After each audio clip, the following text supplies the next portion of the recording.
history of the world, we've been able to find somewhere between 4 and 8 children that have been able to be described as surviving with this condition.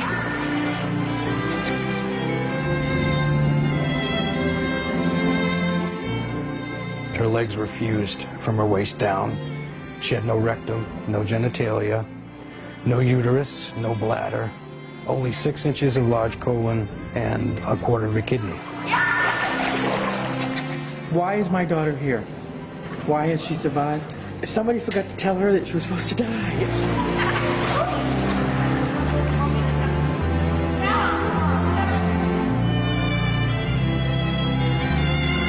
She's up.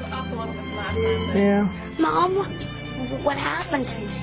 What's the next best step for her? Possibly just requiring an amputation and just taking it off altogether. I'm scared. I'm scared to tell her. I want somebody to tell me what to do, what's the right thing to do for her. I'm a mermaid. Some people are the same, some people are different. Some people are short, some people are tall. Look, I'm not even quite the same than all the others, but some people just like the way I am.